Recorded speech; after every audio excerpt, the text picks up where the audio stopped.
Jadi tamu tuh yang punya adab, tahu diri, punya etika. Makanya habaib-habaib zaman dulu itu sopan semua. Gak ada yang belagu, gak ada yang songong. Tawaduk semua. Nah, Anda ini siapa? Sekarang mengatakan nasab Wali Songo palsu. Wali Songo gak punya keturunan. Anda bukan sayyid, kamu bukan sayyid. Terus yang sayyid kamu sendiri. Oke, silakan ambil kalau kamu sayyid. Kami gak pakai sayyid-sayyidan gak masalah. Tapi kami yang punya rumah. Jangan salahkan kalau yang punya rumah pada marah. Saya pikir kalau RA nggak usah Robito nggak usah di demo. Ibaratnya ntar juga mati sendiri.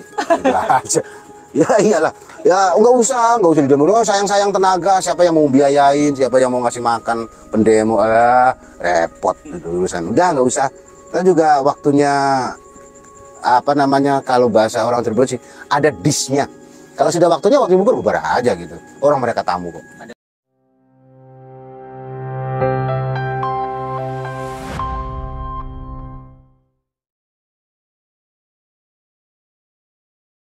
Assalamualaikum warahmatullahi wabarakatuh. Gimana kabarnya teman-teman semuanya? Mudah-mudahan sehat, panjang umur, dan banyak rezeki. Amin. Teman-teman semuanya, kali ini saya akan menanggapi ya. Kemarin saya melihat ada satu video yang menarik ya dari salah satu habib ya. Dia adalah seorang Ba'alawi. Nah, ini orang sukanya kemana-mana saya lihat itu selalu mengatakan orang lain yang bukan golongannya itu nasabnya palsu. Semua dikatakan palsu. Jadi cuma dia sendiri yang asli ya, dia dan golongannya yang asli, lainnya palsu. Kayak gimana videonya? Nah, coba lihat yang satu ini. Jadi Gus Hasan Ahsan Malik itu bukan sayyid ya. Gus Hasan Ahsan Malik bukan sayyid, bukan. Sampaikan video ini kepada Gus Hasan Ahsan Malik. Bilang kepada dia, Anda bukan sayyid. Anda bukan sayyid. Anda bukan sayyid. Anda bukan sayyid. Ya. Jadi jangan mengaku-ngaku sayyid ya. Nah, ini ada lagi, satu lagi dari dia. Hei Zulfikar, Anda ini bukan sayyid. Wallahil azim, Anda bukan sayyid. Anda dan Gus Tuba itu bukan sayyid. Saya bersumpah demi Allah, Anda dan Gus Tuba bukan sayyid. Dan kemudian saya cari informasi siapa dia ini sebenarnya. Ternyata dia ini salah seorang habib ya, keluarga Ba'alawi, keturunan Yaman. Rupanya dia sendiri juga seorang pendakwah ya, dan mungkin pengurus Robito Alawiyah. Anda ini siapa? Ngomong kok seenaknya sendiri. Anda ini ngomong bahas nasab orang, itu seenaknya sendiri. Padahal Anda dengan orang yang Anda bahas ini, Anda bukan siapa-siapanya. Anda orang lain. Anda ngomong sama beliau ya, yang saya tahu ya, beliau ini salah satu putra dari seorang ulama besar, pengasuh pondok pesantren Zainul Hasan Genggong, Probolinggo. Nasabnya beliau ini ke Wali Songo, ke Sunan Giri. Wali Songo ini kan jelas, Sunan Giri kan jelas, Sayyid Ainul Yakin, sayyid. Beliau keturunan dari jalur laki-laki. Berarti kan sayyid juga. Hati-hati loh kalau ngomong. Anda mengatakan nasab orang lain majhul, bukan sayyid, palsu. Anda sudah menolak nasabnya orang lain. Itu bukan wilayah Anda, bukan hak Anda mengatakan seperti ini. Ini haram. Sekarang coba Anda dikatakan seperti itu. Anda pasti marah-marah. Wah, nggak ada yang mengatakan Anda bukan sayyid aja Anda marah-marah. Seluruh orang selain golongan Anda, selain Ba'alawi, Anda cap palsu semuanya bukan sayyid. Anda sendiri juga membingungkan. Dulu ngaku Habib, saya Habib. Habis itu ganti. Nah, coba lihat ini. Ini Anda komentar ya dulu di video saya. Channel Anda dulu namanya Habib. Kan? Sekarang sudah berubah. Lihat komentar Anda ini. Ini sombong sekali Anda ini. Anda ini Habib tapi sombong. Anda mengatakan Dzurriyyah Wali Songo gak ada yang ahli nasab. Ya, ini Anda sangat merendahkan Dzurriyyah Wali Songo. Kalau yang Anda maksud Dzurriyyah Wali Songo gak ada yang ahli nasab tentang nasabnya habaib, ya jelas. Karena Wali Songo bukan golongan Ba'alawi, bukan golongan habaib. Wali Songo ini Sayyid Syarif, Dzurriyyah Rasul. Ya yang dipahami, yang dipelajari, ya nasabnya sendiri. Ngapain ngurusin nasabnya orang lain? Apalagi nasabnya pendatang. Komentar Anda ini loh, ghamtun nas, merendahkan manusia yang lainnya. Ini sombong ini. Ini bukan akhlak yang diajarkan Rasul. Ada orang bukan Ba'alawi tapi Dzurriyyah Rasul, Anda katakan ngaku-ngaku. Itu kan orang-orang golongan Anda kan seperti itu. Semua dibilang ngaku Habib, ngaku Dzurriyyah Rasul. Giliran sekarang yang lagi viral, Dzurriyyah Rasul itu Sayyid, bukan Habib. Anda ngaku Sayyid sekarang. Padahal dulu Anda mengatakan apa? Sayyid itu Habib yang bodoh. Nah, coba ini. Channel Anda sudah ganti Syed. Syed itu Sayyid. Ya, tahu saya. Di sini Anda mengatakan bahwa Habib itu panggilan bagi seorang Sayyid yang sepuh dan alim. Ya, sepuh dan alim. Poinnya di alim di situ. Berarti yang gak alim adalah Sayyid. Ya, gak alim itu artinya tidak punya ilmu. Nah, orang kalau tidak punya ilmu itu sama dengan bodoh. Dulu Anda Habib, sekarang Anda jadi Sayyid. Anda migrasi jadi Sayyid. Berarti dulu Anda alim, sekarang Di mana ada pengertian Sayyid itu Habib yang bodoh? Saya dulu pernah juga baca artikel itu. Ada siapa itu? Habib siapa itu mengatakan bahwa Sayyid itu adalah Habib yang masih doyan maksiat. Ini ngawur ini. Kita bersolawat Allahumma sholli ala Sayyidina Muhammad. Sayyidina Muhammad. Terus Anda mengatakan Sayyid masih ahli maksiat. Sayyid adalah Habib yang ahli maksiat, yang masih doyan bermaksiat. Sayyid adalah Habib yang bodoh, tidak berdakwah gitu. Baca itu. Allahumma sholli ala Sayyidina Muhammad. Dari Habib migrasi ke Sayyid. Anda seolah nggak pede dengan kehabiban Anda. Habib aja lah, nggak usah ganta-ganti. Nanti viral Syarif, Anda ganti lagi Syarif. Semua Anda ambil, orang lain nggak boleh. Anda ini siapa? Dzurriyyah Wali Songo itu sudah ada jauh berabad-abad sebelum Anda dan kelompok Anda datang ke Nusantara. Datuk-datuk kami dulu datang ke Nusantara. Jauh berabad-abad sebelum kalian datang.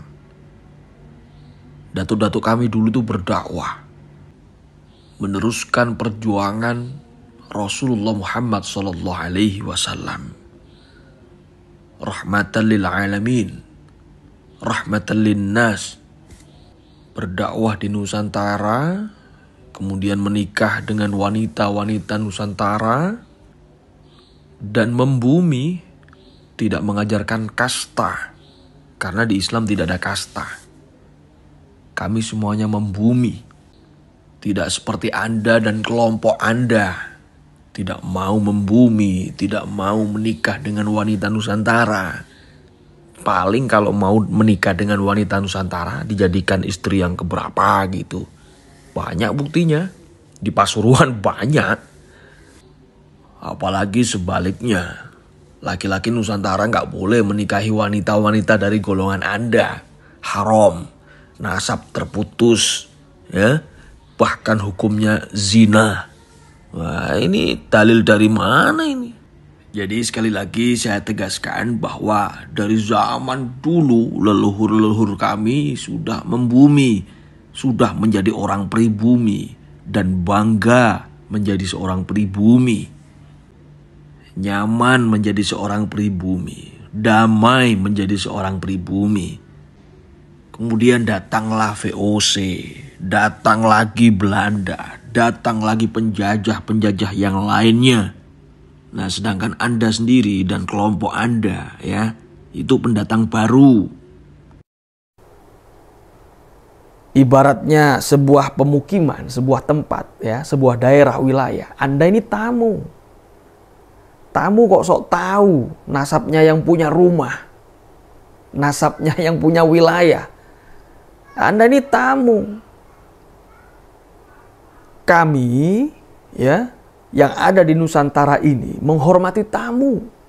Sebagaimana yang disabdakan oleh baginda Nabi, "Man kana yu'minu billahi wal yaumil akhir falyukrim dhaifah." Barang siapa yang beriman kepada Allah dan hari akhir, muliakan tamunya. Nah, tamu sebagai seorang tamu harus punya adab, harus tahu diri. Dia datang ke tempatnya siapa. Harus tawadhu, nggak boleh songong. Kaidah yang harus dipegang sebagai seorang tamu. Ad-dhaif kal mayyit baina yadayil ghasil. Tamu itu bagaikan mayit di antara tangan siapa? Yang memandikan jenazah. Mau diapakan ya harus mau. Mayit, jenazah dimandikan kok gak mau. Malah gerak, malah marah-marah, songong. Jangan salahkan kalau yang mandikan itu nempeleng. Makanya hati-hati. Jadi tamu itu yang punya adab, tahu diri, punya etika. Makanya habaib-habaib zaman dulu itu sopan semua. Gak ada yang belagu, gak ada yang songong. Tawaduk semua. Nah, Anda ini siapa? Sekarang mengatakan nasab Wali Songo palsu. Wali Songo gak punya keturunan. Anda bukan sayyid, kamu bukan sayyid. Terus yang sayyid kamu sendiri. Oke, silakan ambil kalau kamu sayyid. Kami gak pakai sayyid-sayyidan gak masalah. Tapi kami yang punya rumah. Jangan salahkan kalau yang punya rumah pada marah. Saya pikir kalau RA nggak usah Robito itu nggak usah di demo. Ibaratnya ntar juga mati sendiri. Gitu aja. Ya iyalah. Ya nggak usah di demo. Oh, sayang tenaga. Siapa yang mau biayain? Siapa yang mau ngasih makan pendemo? Repot itu urusan. Udah nggak usah. Ntar juga waktunya kalau bahasa orang Cirebon sih ada disnya. Kalau sudah waktunya bubar aja gitu. Orang mereka tamu kok. Ada saatnya. Gitu. Ada saatnya tamu itu harus pulang dan ada saatnya tamu yang gak mau pulang kita usir, selesai. Gitu. Apalagi cuma sekedar Robito HTI aja dibubarin.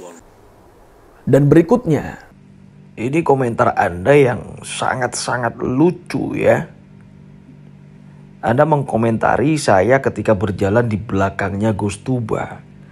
Anda komentar Sayyid kok rendah banget di belakang Gus Tuba. Sudah saya kasih tahu bahwasanya saya diundang dalam rangka haul waliullah, kakeknya beliau. Saya tamu. Karena saya tamu, maka saya bagaikan mayit. Mau diapain saja terserah. Gak ada masalah buat saya. Di situ gak ada hubungannya dengan rendah tingginya derajat, gak ada. Gus Tuba itu sayyid. Nasab saya dan Gus Tuba itu bertemu di titik yang sama, di Sayyid Ainul Yakin, Sunan Giri. Justru saya sangat dimuliakan oleh beliau.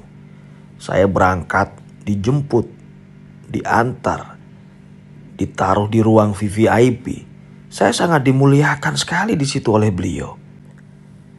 Dan justru sebenarnya saya malah merasa sangat terhormat dikawal oleh beliau.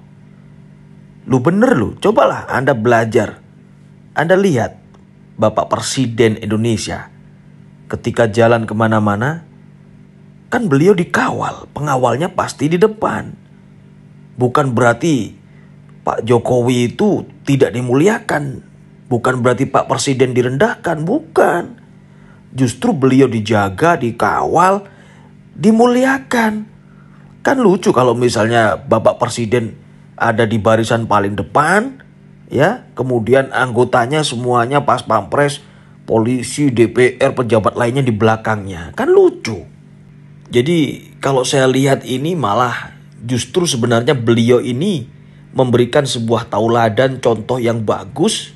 Sebagaimana yang telah disabdakan oleh baginda Nabi, menghormati, memuliakan seorang tamu.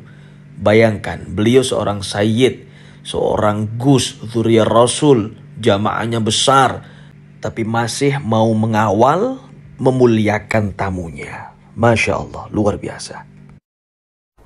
Sebagai dzurriyyah Rasul itu harus bijak, ya, harus arif. Gak kayak begini. Ini sudah gak pantas jadi dzurriyyah Rasul kayak gini. Model-model kayak gini. Gus Hasan Malik atau Nun Alek itu dzurriyyah Sunan Giri. Gus Tuba itu juga dzurriyyah Sunan Giri. Nasabnya jelas. Anda ini siapa? Kok tiba-tiba mengatakan mereka palsu? Beliau ini keturunan Sayyid dan layak disebut Sayyid juga. Sebenarnya sederhana aja sih. Kalau Anda melihat orang lain, menurut Anda bukan Sayyid, ya sudah. Anda diam aja, simpen aja dalam hati. Beres kan? Gak usah Anda keluar-keluar kemana-mana, Anda pakai pengumuman komentar di akun sana, channel sini. Ini bukan Sayyid, dia bukan Sayyid, kamu bukan Sayyid. Buat apa? Terus apa untungnya buat Anda? Anda merasa tersaingi? Anda kalau mau berkompetisi, bersaing, pakai ilmu, mas. Pakai adab, pakai akhlak. Umat nanti yang akan menilai Anda, siapa Anda. Kalau emas, ya emas. Berlian, ya berlian. Kalau kotoran, ya kotoran. Macan gak akan melahirkan kambing, mas. Macan gak akan melahirkan kambing. Macan gak akan melahirkan itik. Macan melahirkan macan. Gitu, ya. Gak usah marah-marah, gak usah emosi. Semua orang didatengin, diumumkan, dia bukan Sayyid, dia bukan dzurriyyah Rasul. Justru nanti Anda akan ketahuan kalau Anda bukan emas. Anda ngaku dzurriyyah Rasul, menjatuhkan yang lainnya. Mana ada dzurriyyah Rasul isi hatinya penuh dengan kebencian, dengki, hasud, iri. Sama-sama pendakwahnya misalnya. Anda mau monopoli menjadi ulama satu-satunya, lainnya bukan. Serakah Anda. Siapapun berhak menjadi ulama, siapapun berhak menjadi pendakwah, ya, siapapun tanpa pandang nasab. Alim jadi ulama, punya ilmu, adab, akhlak. Ngapain Anda sibuk ke sana kemari, koar-koar ngumumkan si A, si B, si C. Ini bukan Sayyid, bukan dzurriyyah Rasul. Yang dzurriyyah Rasul itu saya. Orang yang paham akan menilai Anda. Ngaku dzurriyyah Rasul kok potongannya modelnya kayak gitu. Kenapa? Dzurriyyah Rasul santai. Gak bingung. Apalagi urusan dunia. Gak bingung. Dunia itu genggam. Ada di genggaman. Dimainkan. Gak di hati. Ya, gak dipikirkan. Gak di hati. Terkenal, gak terkenal. Gak ada masalah. Dimuliakan orang, gak dimuliakan orang, gak ada masalah. Malah kalau bisa belajarlah jadi orang yang tidak dimuliakan orang itu gimana rasanya. Harus belajar dari situ. Kembalikan semua ke Allah. Kemuliaan ada di tangan Allah. Harta semuanya ada di tangan Allah. Mau kaya kayak mau miskin, mau dimuliakan gak dimuliakan, terkenal gak terkenal, punya jamaah gak punya jamaah, punya santri gak punya santri. Santuy, santai. Gak ada masalah. Itu, ya. Cobalah belajar dari orang kaya. Orang kaya yang asli maksudnya. Orang kaya yang asli itu kemana-mana biasa. Nggak pernah nunjukkan statusnya sebagai orang kaya. Baju biasa, kemana-mana pakai baju biasa. Pakai mobil, ya yang bisa dipakai. Kan banyak contohnya itu. Orang ngambil uang miliaran di bank. Mana ada yang bawa tas branded, baju branded, mobil branded, semuanya branded. Orang kaya asli itu nggak pernah ingin menunjukkan statusnya, nggak pernah. Itu OKB itu. Orang kaya yang asli itu malah disembunyikan. Santai. Kenapa? Karena sejatinya memang kaya. Nggak diakuin orang pun nggak ada masalah. Mau tetap kaya. Biasanya yang ingin diakui oleh orang lain itu biasanya kayanya nggak asli atau kaya baru. Zuriyah Rasul kalau asli, santai. Biar dikatakan palsu nggak ada masalah, santai. Nah, Anda siap nggak? Siap nggak? Wis gitu aja. Anda nggak mau ngakuin saya, nggak mau ngakuin Gus Tuba, nggak mau ngakuin Gus Hasan, nggak mau ngakuin kiai-kiai ulama-ulama atau lainnya selain golongan Anda, nggak ada masalah. Sekarang Anda siap nggak? Kita semua nggak ada masalah. Anda sendiri siap nggak? Wah itu ngomong nggak diakuin nggak apa-apa, tapi nama channelnya pakai Sayyid. Kok Sayyid? Lu memang Sayyid, memang yang ngakuin keluarga besar saya, bukan Anda. Saya nggak butuh pengakuan Anda dan kelompok Anda. Nggak diakuin nggak ada masalah. Anda mau ngakuin saya, nggak ada manfaatnya. Anda siapa? Nggak dipanggil Sayyid juga nggak masalah. Nggak diakuin juga nggak masalah. Mau cuma ditulis aja kok. Kenapa saya tulis? Supaya orang tidak memanggil saya Habib. Ya, tidak memanggil saya Habib. Baik, mudah-mudahan video saya yang sedikit ini ada barokah, guna dan manfaatnya buat kita semuanya. Assalamualaikum warahmatullahi wabarakatuh.